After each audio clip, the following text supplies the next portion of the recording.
melempari tentara Gajah Abraha ketika itu. Nah, kenapa? Terus karena hidup seluruh alam ini Allah hidupkan karena Allah al-baqa yang kekal. Allah yang dikatakan qiyamu binafsihi. Dalam sifat 20 dikatakan Allah ini ada dengan sendirinya. Kalau kita maf'ul, kita ini orang yang manusia ini dhaif, lemah. Karena apa? Bahkan ketika kita sudah nggak ada roh dalam jasad kita, kita pun nggak bisa bergerak. Betul.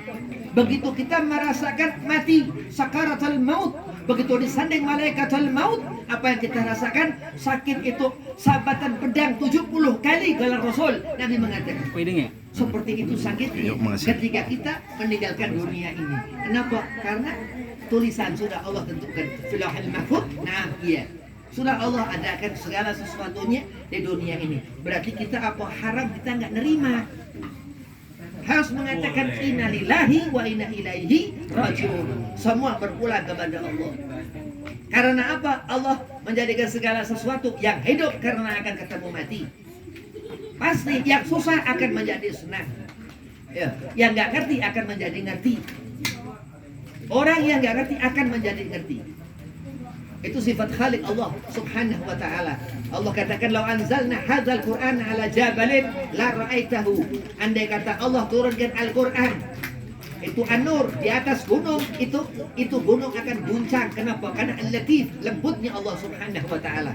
Guru Al-Fakir Ustaz Ahmad Sayyid Aba Anam Tasik Malaya, begitu Al-Fakir bersuruh ketika itu ada gangguan jin, kata guru apa? Baca ya latif yang maha halus, karena Allah yang ngerti yang maha halus. Jadi di antara keyakinan apa kita menyatakan Al-Quran ini an-nur cahaya, karena apa? Andai kata Allah pernah mengatakan Allah turunkan itu di atas gunung, gak akan kuat. Gunung gak akan kuat. La rada khasyan mutasaddi'a min khasyatillah, dikatakan karena itu di antara apa? Begitu itu gunung Allah ciptakan seperti itu gunung. Tapi Allah letakkan, Allah turunkan wahyu demi wahyu kepada Nabi Muhammad sallallahu alaihi wasallam. Jadi kita segala sesuatu kita hidup untuk membekali diri kita dengan ilmu. Kenapa? Nanti sesaat kita akan meninggalkan dunia ini, yang kita bawa ya ilmu. Al-ilmu yuntafa'u bihi. Itu akan kebawa ke sana. Andai kata kita hanya beramal-amal, ya kita kurang ngerti ilmu. Andai kata kita hanya apa? Soleh, ibadah terus, kita akan gak ngerti ilmu. Dan apa sih ilmu ini? Dikatakan Rasulullah, ada orang sholat, ada orang puasa, tapi munafik. Kenapa? Karena jahil. Karena kebodohan. Jadi kalau orang yang alim haram, mustahil. Kenapa? Tingkat derajat kita thalabul ilmin, Allah rafa'ah, Allah angkat langsung derajat seorang yang apa? Thalabul ilmin. Dengan apa? Janji Allah. Bahkan dikatakan Hujjatul Islam Abu Hamid Imam Ghazali dalam kitab Barakil Ubudiyah, bahwasanya orang yang apa? Yang ia mempunyai ilmu lebih tinggi derajatnya daripada awliyahnya Allah Subhanahu wa taala. Seperti itu. Maka Rasulullah mengatakan ana madinatul ilmi. Aku kotanya ilmu. Wa Aliyu babuha. Dan Sayyidina Ali bin Abi Thalib yang dikatakan ulama sahabat, ulamanya sahabat, pintunya. Jadi ahlu sunnah, kita ngerti sunnah Nabi Muhammad. Ya, tahlil. Kenapa? Karena Rasulullah wafat. Karena Nabi Muhammad wafat. Nabi Muhammad bukan malaikat, lebih tinggi darajah Rasulullah daripada malaikatnya Allah Subhanahu wa taala. Yang mengatakan Syekh Nawawi Al-Bantani, Az-Zainul Makhluqat Rasulullah. Jadi kalau kita ngerti hidup kita apa akan ketemu kita ajal. Kita dajal. Allah la yasakhiruna sa'atan wa yasdimun. Allah enggak tunda-tunda.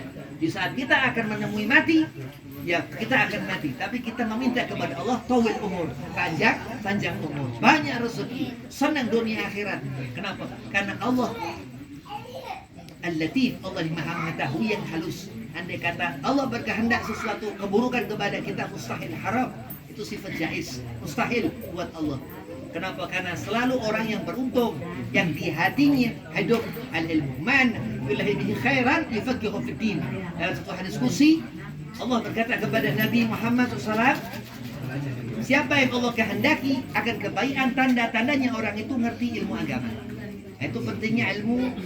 Kenapa? Karena seseorang akan tertata hidup, akan mengerti yang haram, yang halal, yang subhat, yang makruh. Apa makruh? Rokok. rokok ini makruh, makruh dikirain halal, makruh bukan halal. Makruh dikirain subhat, makruh bukan subhat. Makruh bukan haram, ya bukan haram tapi bukan halal. Lupa dikira makruh halal, gagal batal makruhnya. Makruh sesuatu yang apabila ditinggalkan mendapatkan cinta Allah. Lawannya sunnah, bayangkan itu makruh. Rokok, makan pete, jengkol, segala macam ya. Sesuatu yang apa nggak nyenengin, yang sifatnya sampai ke tempat makruhat, yang makruh. Nah, bagaimana caranya? Ya apa segala sesuatu yang masih dibolehkan, yang masih boleh, yang masih boleh. Terus subhat, subhat ini apa? Itu hati-hati subhat. Subhat ini bukan haram, bukan halal. Dua-duanya ada. Haram iya, halal iya, subhat. Kalau nggak ada hukum, itu sebaliknya mubah, bukan mubah. Nggak ada hukumnya sebaliknya mubah, bukan mubah, bukan bid'ah. Ada sesuatu yang nggak ada hukumnya, itu bukan mubah. Semua hukum ada di situ, berarti mubah. Nah itu di situ kita ngerti terus. Sesuatu yang haram, apa yang haram? Sebaliknya wajib. Ya, sebaliknya wajib. Salat subuh, salat zuhur, salat asar, salat maghrib itu fardu di atas wajib. Bayangkan. Berarti meninggalkan sholat kan na'udzubillah min dzalik. Ya, itu amal yang diterima Allah Subhanahu wa taala, yang Allah katakan inna akramakum indallahi atqakum. Itu derajat seseorang dilihat dari nur, cahaya, athar yang ditinggalkan selama hidup, termasuk sahibul musibah, sahibul arwah. Mudah-mudahan kita mendapatkan keberkahan, kita dikabul hajat, disafiahkan badan, dipanjangkan umur. Wabillahi taufiq wal hidayah. Wassalamualaikum warahmatullahi wabarakatuh. Waalaikumsalam warahmatullahi wabarakatuh. Terima kasih Habib tausiahnya. Ya sambil dimakan itu dikeluarin beseknya.